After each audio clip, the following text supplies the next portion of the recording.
On this edition of Fulton County Pet Tales, we're taking it outside at the Fulton County Animal Services Shelter to talk about dog bites. We're taking a look at a recent study that revealed where and why the majority of dog bites across the United States occur. We've also got some tips on how to prevent dog bites, including what you should do when an aggressive dog approaches you. That and more starts right now on Fulton County Pet Tales.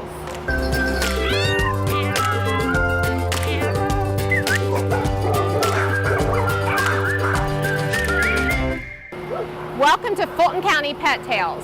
I'm Karen Hirsch, Public Relations Director for Lifeline Animal Project.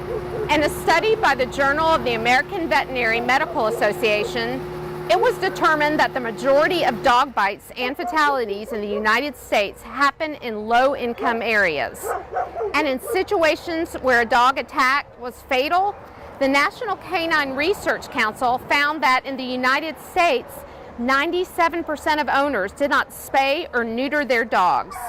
80% of the attacks involved reckless owners, and 78% of the owners did not socialize with their dogs.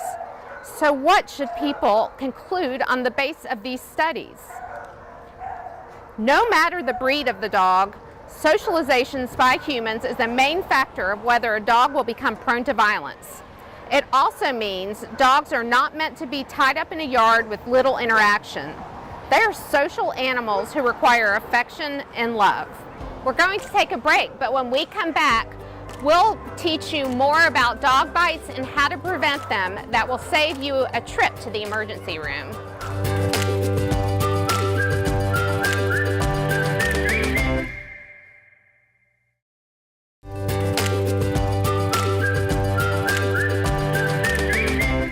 Welcome back to Fulton County Pet Tales. I'm Karen Hirsch from Lifeline Animal Project. Why do some dogs bite and in some cases attack? Tim Poorman from Fulton County Animal Services is here to help us explain that in greater detail and find out what can be done in case of a bite or attack. Tim, thanks for coming to Fulton County Animal Services Shelter to discuss why dogs bite. Thanks for having me. An American Veterinary Medical Association study revealed that the majority of dog bite fatalities happen in low-income areas across the United States. Why is that?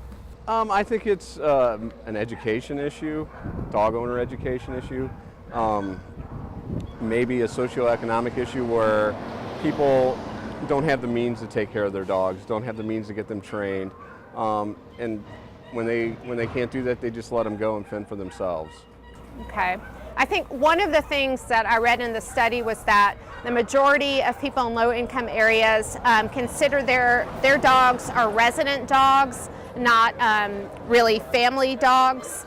Can you tell us what the difference is? Absolutely. A resident dog is a dog that just lives on your property. A lot of people in the low-income areas have these dogs as their security system. They're chained up out in the yard.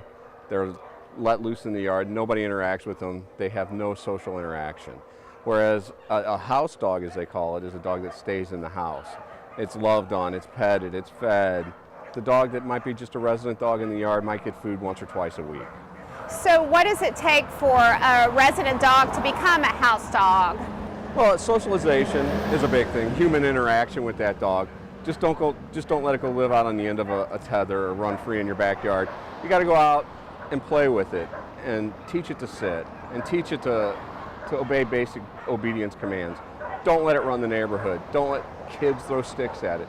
Bring it in the house at night. Let it know it's part of the family. Okay.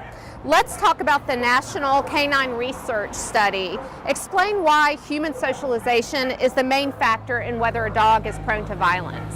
A dog is a pack animal.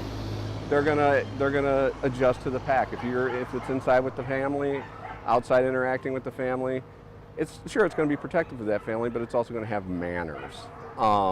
It's not going to, jump the fence at the first thing it sees. It's more likely to be trained. It's more likely to be loved, and that's a big thing. Yeah, love is a big thing, I think. That same study states that any breed of dog is prone to violence. Why are pit bulls the main breed that's associated with violence and fatal attacks? I think it's for several reasons. A, there's a lot of pit bulls. We have a lot of backyard breeders here in Fulton County that just breed pit bulls. They give them to somebody, it's a cute puppy, then it's forgotten about. It becomes a resident dog. It becomes a dog that runs free. And it's just the image that pit bulls have been portrayed. People make them mean because they see them in the rap videos or other music videos. Yeah. At the end of a leash, being pulled around, snarling and things like that. It's more of an image thing because pit bulls bite. Yes, they do bite, and there's a lot of fatalities. There's a lot more pit bulls too. Yeah, Chihuahuas bite too. Chihuahuas bite too. The worst bite I ever had was from a beagle. Why aren't dogs meant to be tied up in the yard, and isn't that illegal anyway? It is absolutely illegal in Fulton County. They're not meant to be tied up in the yard because they're a pack animal. As humans, we are their pack. When you tie that dog up in the backyard, he's lonely. He doesn't know what's going on. And like I said, he's forgotten about a lot of times. It is illegal in Fulton County to tether your animal to a fixed point, and it has been since 2009. So what kind of legal action can be taken if someone's got their dog tied up in the yard all the time? If we receive the call or if one of the officers views it while they're out patrolling, they will stop. They will give them a warning. We will give them resources on how to build a runner line. We will actually point them towards Lifeline's community outreach program to help them out. Get a dog house, get a runner line for that dog. If they don't comply with that, usually we give them a week to comply depending on the weather conditions and things like that. We always ask them to take the dog inside the house and off the tether. If they don't comply with that, they'll be cited and have to go to court for that.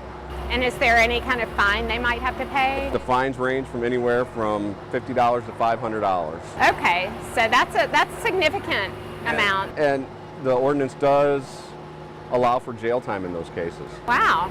Okay, so people really need to know that that's the law here. Mm-hmm. Tim, this is great information. Let's take a quick break, and when we come back, we'll focus on how to prevent dog bites and what you should do if you come into contact with a dog you're unfamiliar with. Please stay with us.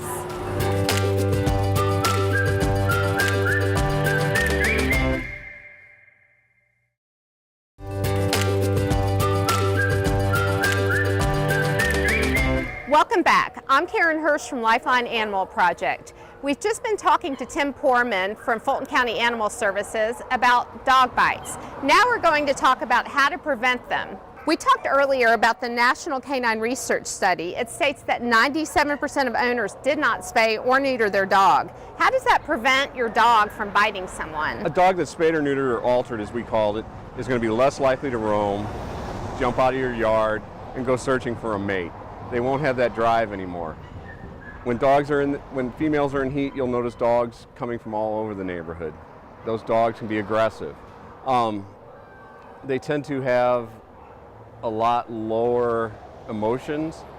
They're easier to get along with. They don't hike their leg in your house, things like that. Spaying and neutering can solve a lot of these problems. And I've also read it prevents a lot of cancers too. It absolutely prevents a lot of cancers and of course pet overpopulation. Okay. So I've also heard that a good tip is to teach your dog to sit and stay, basic commands. Why is that helpful? Well, anytime you can have a dog that knows basic commands, you're socializing the dog, first of all. Second of all, it's always good to have your dog under voice control in case it gets off a leash and you can yell sit and it should sit. Stays a little harder to work on, but basic commands, it just shows that you love the dog and the dog knows that you're its leader and it's not the leader of you. Speaking of training, I've also heard that positive reinforcement is the way to go. Why is this important? Absolutely. Over the years, things have changed.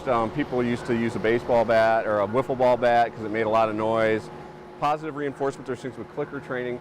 It teaches them, hey, I'm doing something good. I'm going to get a treat, or I'm going to hear that clicker, or they're going to pet me on the head. Not, oh, I might do something wrong. I'm going to get hit with a 2-liter soda bottle full of pennies or something like that. It could make them even more aggressive. Make them more aggressive. Now, sometimes dogs are afraid of children. What can we teach children to keep them from scaring dogs? The first thing you should teach your child is never go up to a dog and pet it. Just run up to it and pet it. That will scare a dog more than anything. You shouldn't let your child climb all over the dog.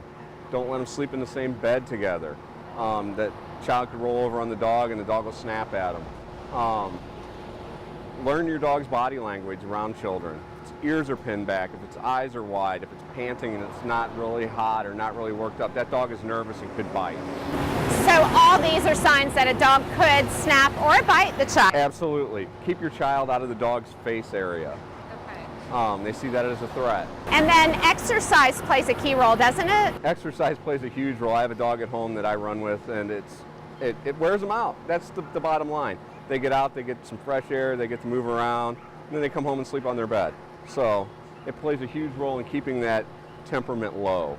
Okay, we have Teddy here to demonstrate how to approach a dog for us.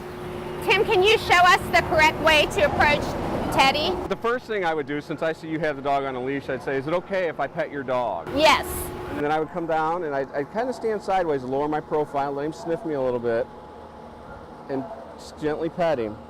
Now you notice Teddy has a ball in his mouth. I would never ever try to take his ball away from him. And that's a good thing to teach children, not to take toys away from dogs. Okay. That's his ball right now, and although I'd feel real comfortable taking it from him, not on a strange dog would I ever do that. Okay. Now if Teddy was out running loose, I'd just make like a tree. Right, Teddy? There he goes. And there he goes. If I came across a strange dog, I would be very leery of it until I saw how it was acting. If it's like Teddy coming up to me wanting to play, that's fine. But if it's standing off, if its ears are pinned back, its eyes are wide, what we call whale eyes, I would slowly back away from that dog. So those are the warning signs that a dog might bite. Growling, tail sticking straight out and maybe wagging a little bit, I would slowly back away from that dog. Now, what should you do if you're approached by an aggressive dog? I know that in some really bad cases, people run. First thing you should never do is run. And why is that? Dogs will see you as a prey animal. Dogs are trained to chase down their prey. They don't know any different. You're a prey animal to them. The first thing you should do is stand completely still. Like we tell people, especially children, act like a tree. A dog will bite what it's prevented with. If you're doing this, it's going to grab your arms and your hands. If you're kicking at it, it's going to grab your legs. Act like a tree. Okay. And where should their eyes be? Their eyes should be on the dog, away from the dog. Okay. Kind of looking at it. Don't make direct eye contact with the dog. They'll see it as a threat.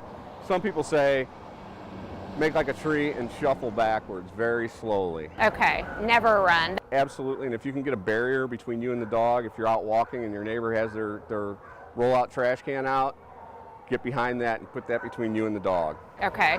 Now, what if you get bitten? What's the first thing you should do? The first thing you should do is call 911. Okay. Depending on how bad it is. Okay. Or you can call us here at Fulton County Animal Services. Okay. And do you know what that number is people should call? 404-613-0358. Okay. And what kind of information should they include? They're going to ask if you're the victim, because we only take the bite report from the victim. They're going to get the dispatcher's going to get just a general idea what happened. They're going to ask what kind of dog it is, what it looks like. Do you know the owner? Do you know where the dog lives? Okay. And after that, we'll send an officer out to do a formal bite report, and we'll take it from there. Okay. Is there anything else you'd like to share about preventing bites or approaching dogs, or just anything that viewers should know? Just use common sense. If a dog's coming at you, act like a tree. Don't scream. Don't scream. Yeah, don't yeah. make loud noises. Just stand real still. Sometimes the dog just wants to sniff you and doesn't want to bite you. The more fear you show, the dog's going to know that. So it's tough not to show fear when the dog's charging at you. And it's a learned response, actually. But and one thing, never run. Okay. Okay. Yeah, that's a terrible mistake. Well, Tim, thank you so much, Tim Foreman, for joining us at Fulton County Animal Services Shelter. It's been really great information. Thank you very much for having me. And we'll be back to wrap up this show after the break.